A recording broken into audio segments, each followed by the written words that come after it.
have the pleasure to hear a Dvar Torah this morning from Rabbi Jessica Lenza.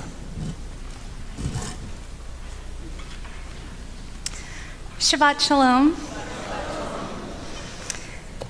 After the heartbreaking spiritual journey leading up to Tisha B'Av, we welcome the solace and the rest on this Shabbat of comfort, Shabbat Nachamu.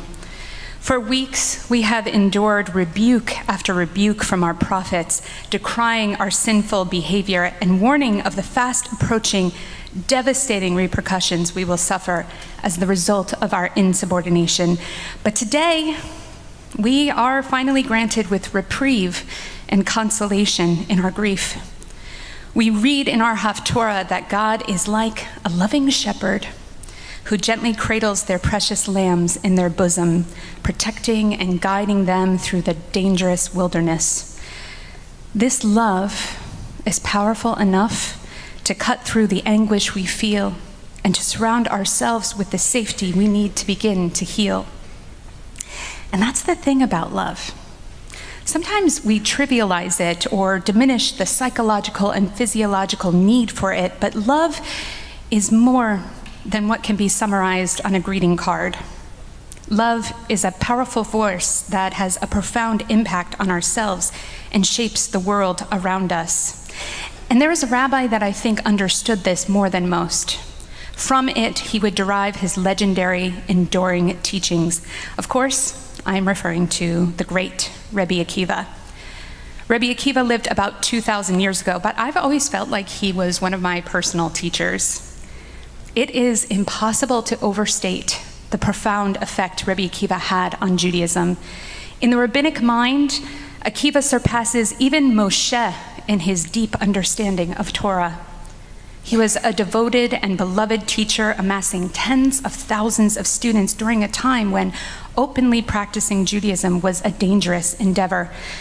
Rabbi Akiva would be the first to acknowledge that he owed all of his accomplishments to love. He was only able to devote himself to study because his beloved Rachel betrothed herself to him on the condition that he become a scholar. When he accepted her proposal, he simultaneously bound himself to her and to his study of Torah in love.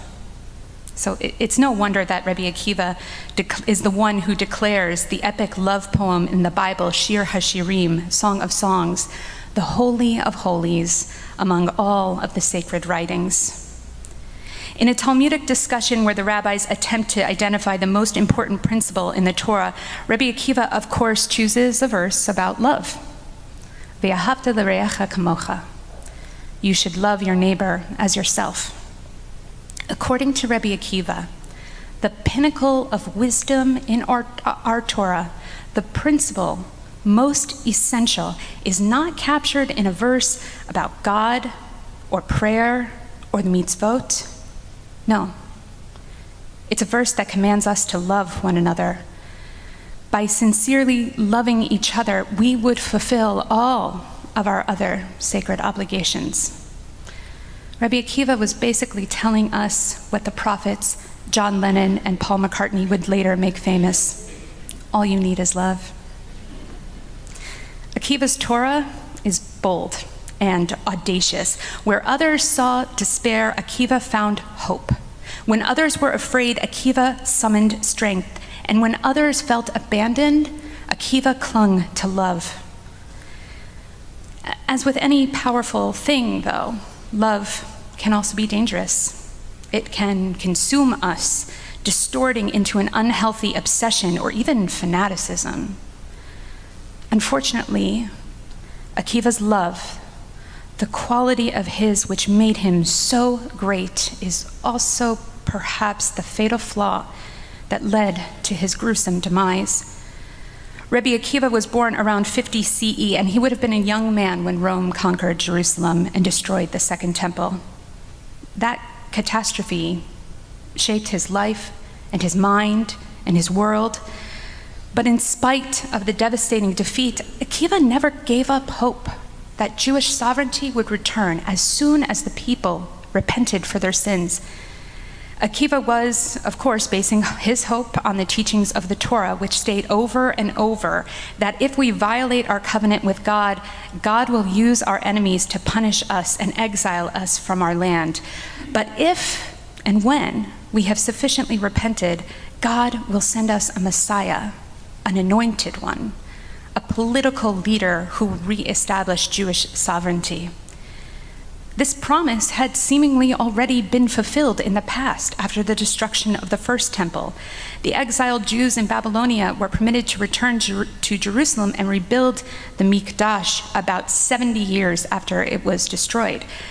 So, about 70 years after the destruction of the second temple, Rabbi Akiva was eager to spot the signs that God had forgiven us and would restore us to our former glory. And perhaps this is why Rabbi Akiva was so convinced that Bar Kokhba was the Messiah. We don't know much about him, but we do know that Bar Kokhba was a charismatic and talented military leader committed to the cause of Jewish liberation. With Akiva's support, Bar Kokhba grew in popularity and strength as people rallied behind his ill-fated rebellion against Rome. Among his dedicated and doomed soldiers were Akiva's 24,000 students.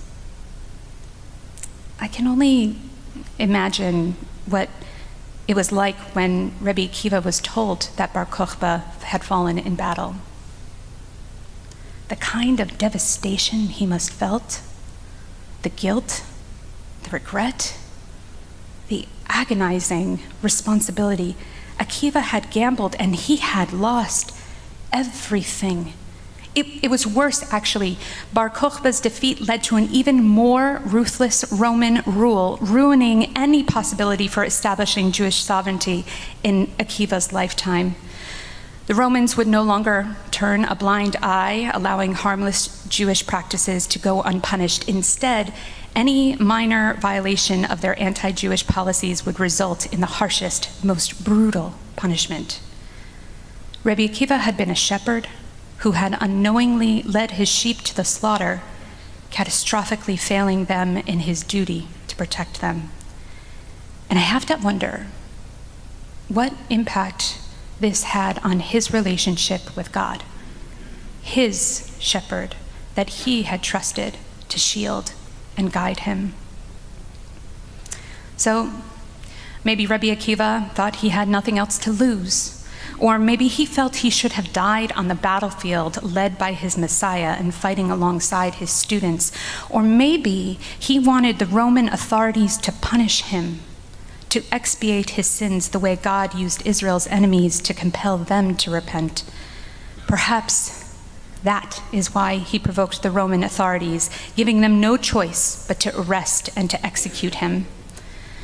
Akiva understood the risks when he continued to teach Torah publicly. A childhood friend of his, Papas ben Yehuda, cautioned him to stop this dangerous endeavor, but he refused. Rabbi Akiva explained his reasoning with a parable. To what can this be compared? It's like a fox walking along a riverbank, and when he sees fish gathering and fleeing from place to place, he asks them, "From where are you fleeing?" They answered him, "We are fleeing from the nets that people cast upon us." And he said to them, "Do you wish to come up onto dry land, and we will live together side by side, just as my ancestors lived with your ancestors?" The fish replied to the fox, "You are the one who is called the cleverest animal of all. You are not clever. You are a fool. If we are afraid in the water, our natural habitat which gives us life, all the more so should we fear a hostile habitat in which we have no chance of surviving. No thanks, we would rather take our chances in the water." Rabbi Akiva concluded, "So it is now with us that as Jews we must learn and teach Torah as it's written, for through that you shall have life and shall long endure. If we were to abandon Torah and its study, it would be tantamount to abandoning our natural habitat and lead to our certain death." For Akiva, Torah was his life. It was the air he breathed. He had sacrificed everything for it. To abandon it now would be to betray his very being, and it would mean admitting that everything he had ever done, all of his learning and teaching and success, every sacrifice and every person who died because of him, it would all be in vain. If he were to try to evade death by capitulating to the Romans and renouncing Judaism, he might as well not continue to live at all. A few days after Pappos ben Yehuda warned Rabbi Akiva to stop teaching Torah publicly, the Romans arrested Akiva and threw him in prison. To his surprise, the Romans also arrested Pappos ben Yehuda and incarcerated him alongside Rabbi Akiva. Akiva asked Pappos, "Why were you brought here?" And Pappos replied, "Happy are you, Rabbi Akiva, for you were arrested on the charge of engaging in Torah. But woe unto me, unto Pappos, who was seized on the charge of engaging in idle pursuits." Ultimately, it didn't matter.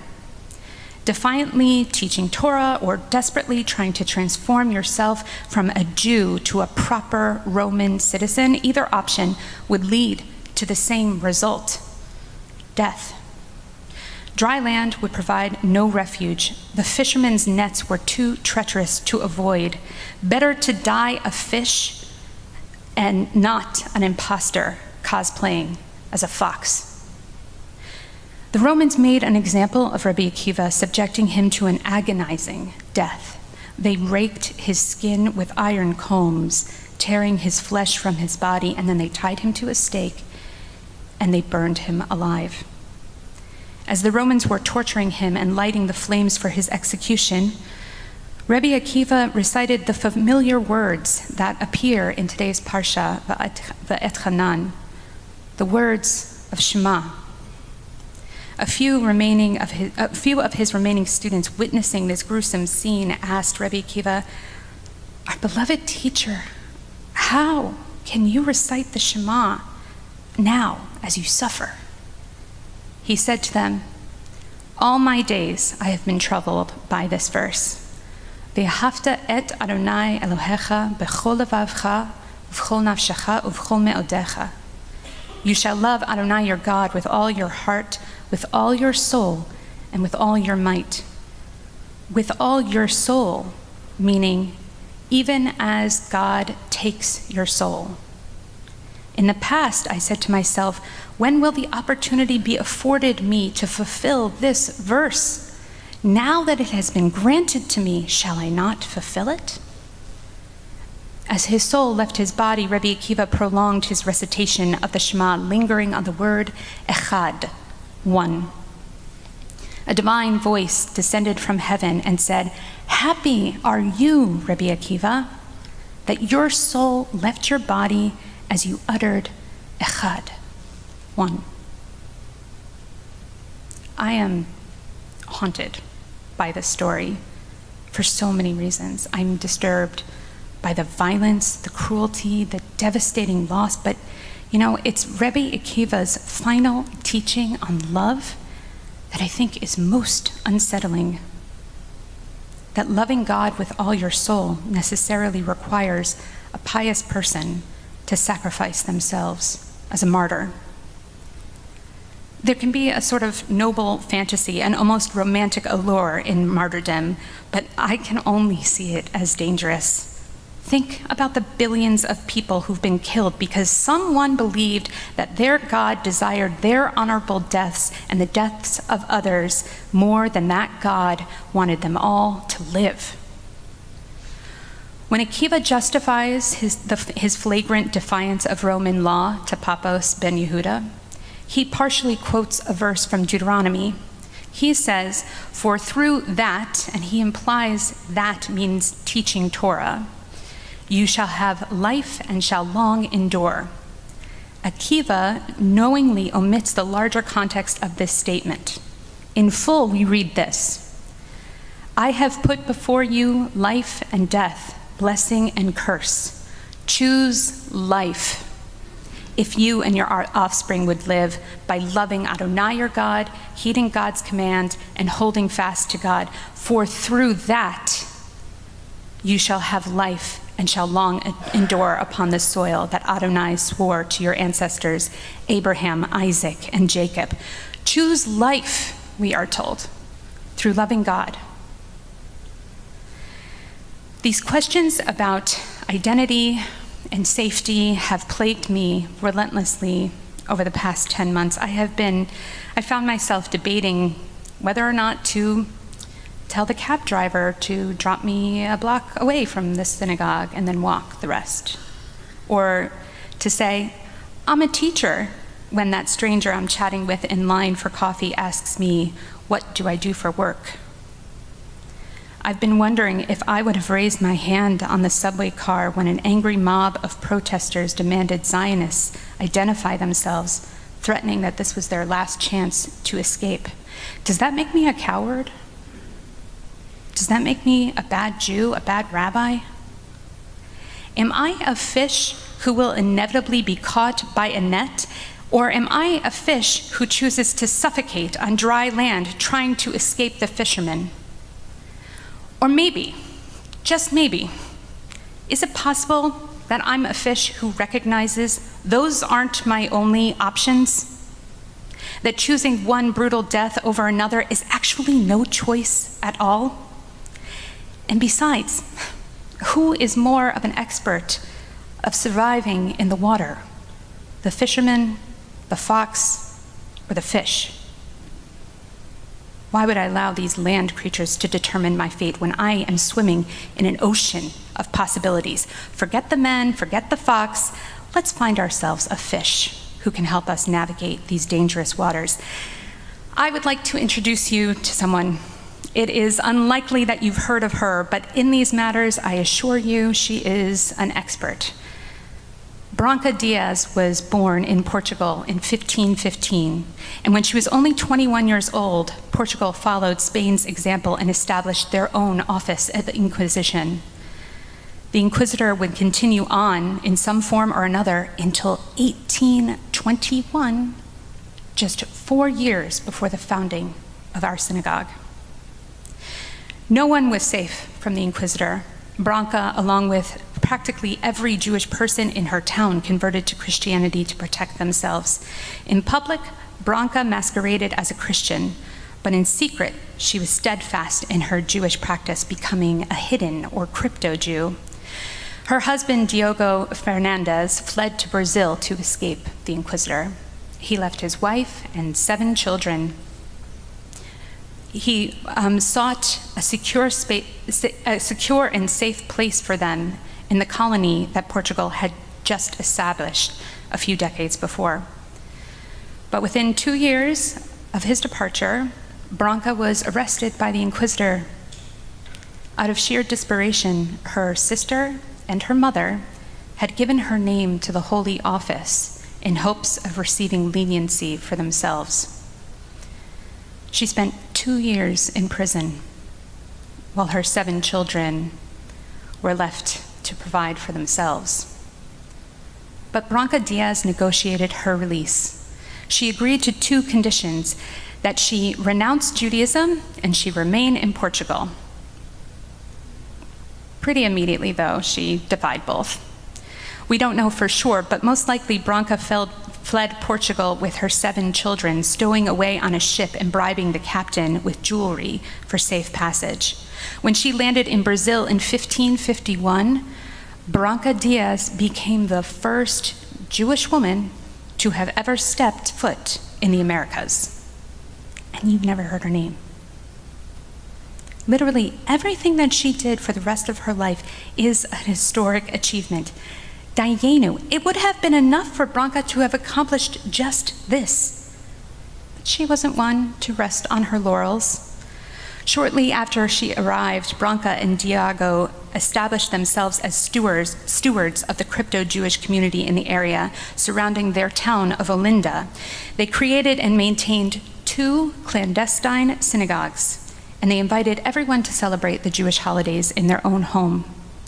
Branka eventually opened a school for Jewish girls where she instructed them on the fundamentals of keeping a Jewish household and, importantly, keeping that Jewish household hidden.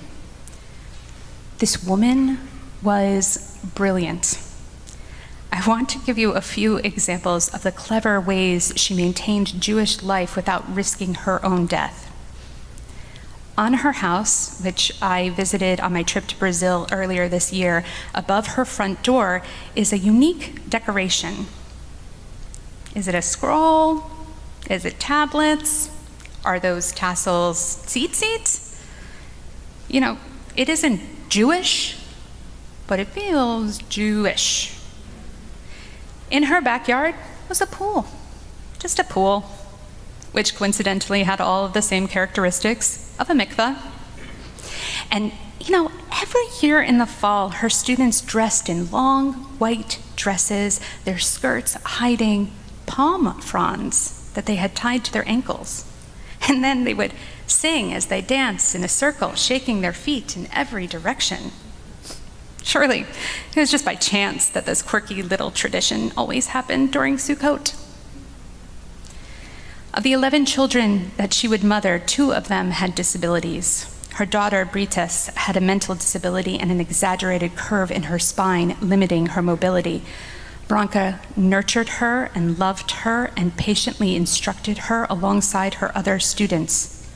Her son, Manuel Afonso, was born without arms. Branka devised a method and taught him how to write with his toes.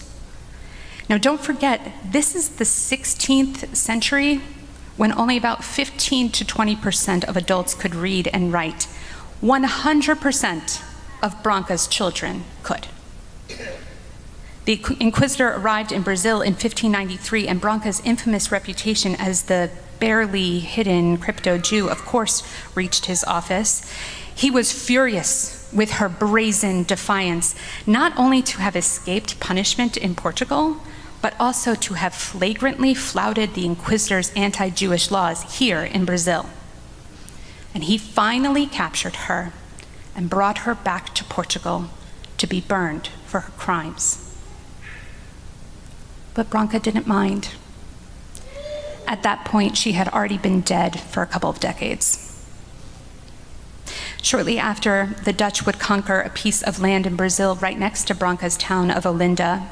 Some of the Spanish-Portuguese Jews who had fled to Amsterdam when the Inquisition forced them into exile now sailed to Brazil to establish a Dutch trading post and to finally be able to live without fear of being persecuted for their Jewish identities. Imagine that. They founded a town which they named Recife.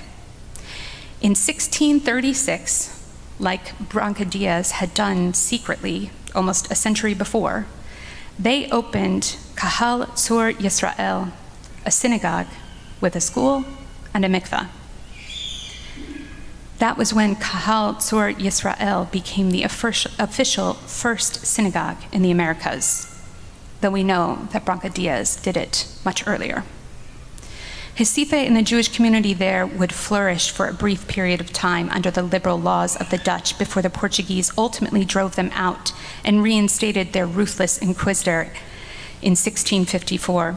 The inquisitor had the synagogue destroyed, trying to erase any evidence of Jewish existence. He built a church where it had once stood, and then he hunted the Jews who remained in Brazil. Some of them would flee back to Amsterdam.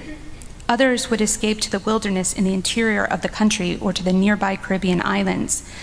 But 23 of those brave, resilient, determined, proud Jews boarded a ship and sailed to the Dutch colony of New Amsterdam.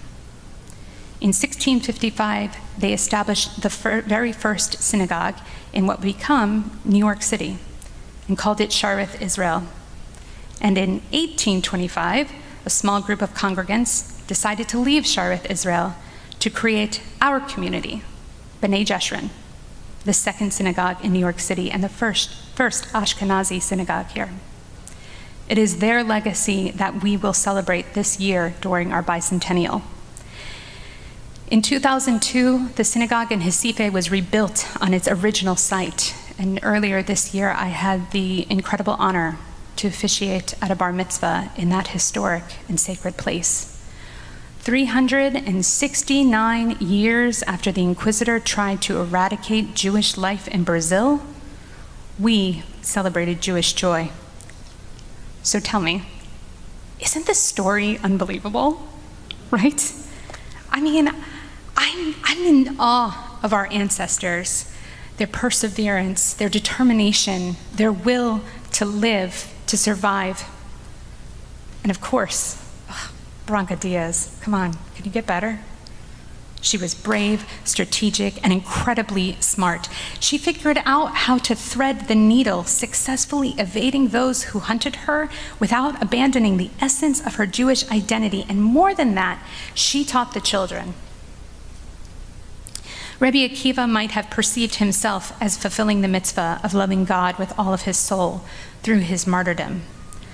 But Branca definitely fulfilled the mitzvah stated later in that paragraph, Vishinantam levanecha, the mitzvah of diligently teaching Torah to the next generation, ensuring its survival for at least another few decades.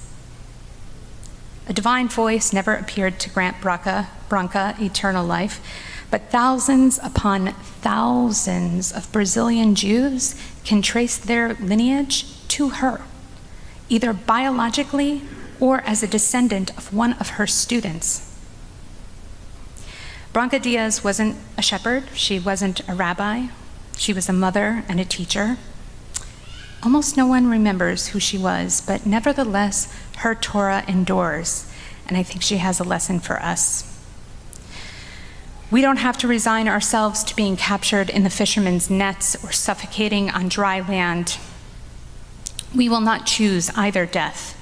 Instead, we choose life, a life in which we wildly and recklessly love ourselves and each other, and especially our children, because then, and only then, will we know how to love God with all our soul. Shabbat Shalom.